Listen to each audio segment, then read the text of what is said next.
from the Lakeside Newsroom of the Henrico Citizen, your hometown news source since 2001. This is the Henrico News Minute with publisher Tom Lapis. Henrico supervisors will discuss a possible civilian review board tonight, and a pedestrian is killed in the far west end. We'll have details about those stories and more in today's Henrico News Minute for Tuesday, July 28, 2020. It's brought to you today by Henrico Area Mental Health. And now for the news. Well, during a work session later today, the Henrico Board of Supervisors will discuss for the first time in detail plans for consideration of a civilian review board for the Division of Police. The idea was proposed by Varina District Supervisor Tyrone Nelson last month, and the county has been accepting citizen input about the idea in the week since. Earlier this month, we wrote about some of the initial comments that had come into a new email address set up to receive input. Among the first 200 or so responses that did come in, about 111 were in favor of the plan and 58 were opposed, while about 30 expressed no firm opinion. You can read that article on henricocitizen.com by searching Civilian Review Board. Now, supervisors are not planning to take any action until after the Virginia General Assembly considers the concept for possible implementation statewide next month.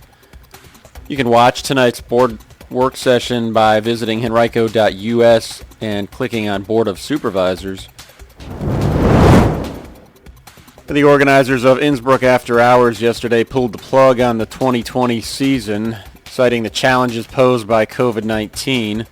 A number of the shows had been postponed from their original dates, but organizers decided that they just weren't going to be able to pull off the series this year. They have already rescheduled most of this year's performances for next year, they said.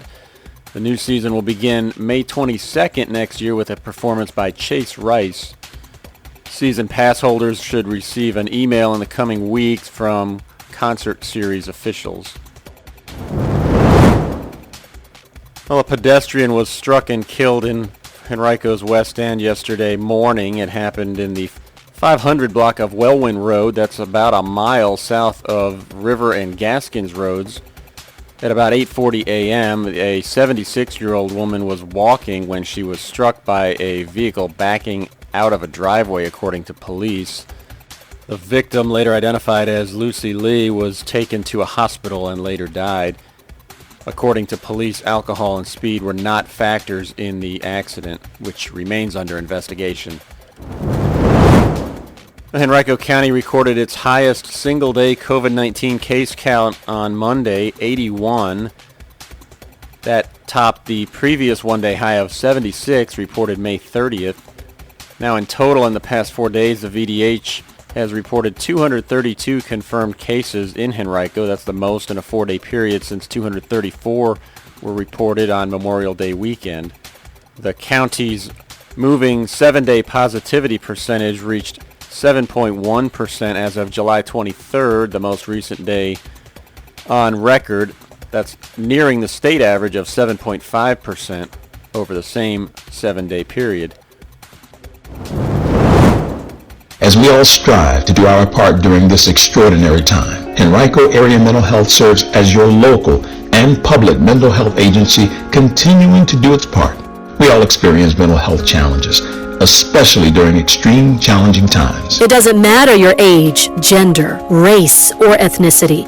Each person is affected differently. If you're a resident of Charles City, New Kent, or Henrico counties, and you, a family member or friend or someone you know, may need someone to talk to about the mental health challenges being experienced. Do your part and call us at 804-727-8515. That's 804-727-8515. We're here to help.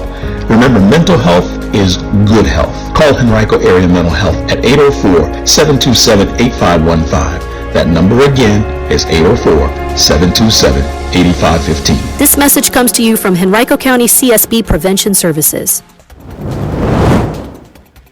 Well, a publishing company that produces a Photographic Images of America series is looking to continue that series with a book about Glen Allen. The company is seeking at least 150 historic photos of Glen Allen, including community gatherings, landmarks, stores, and events. The goal of the series is to be able to tell the story of a community through vintage photos, and the older the picture, the better. Carrie Holliday, who lived in Glen Allen as a child and later became the director of the creative writing program at the University of Memphis, is facilitating the gathering of photos.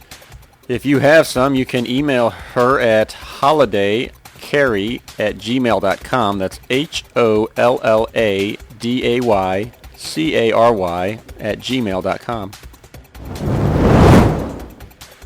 There will be no fall sports for high schools in the state of Virginia. Yesterday, the Virginia High School League's executive committee voted 34-1 to delay all sports until December at the earliest, with most fall sports beginning in February. Officials determined that high-risk sports could not be played until the state moves out of reopening Phase 3 or until restrictions about social distancing and group limitations are loosened. In the meantime, athletes will be able to participate in off-season workouts. The executive committee will host another meeting about postseason play next month. Well, the Lakewood Senior Living Community recently announced the opening of an Align Senior Clinic in the community. It provides on-site primary care services for Lakewood residents. The clinic is located in the Health Services Building on Lakewood's campus at 1900 Lauderdale Drive. It's open Monday through Friday from 8:30 to 4:30. And it was designed with input from the Lakewood Resident Advisory Committee and the Lakewood Leadership Team. It offers service options for all levels of care needs, including clinic-based home and telehealth visits.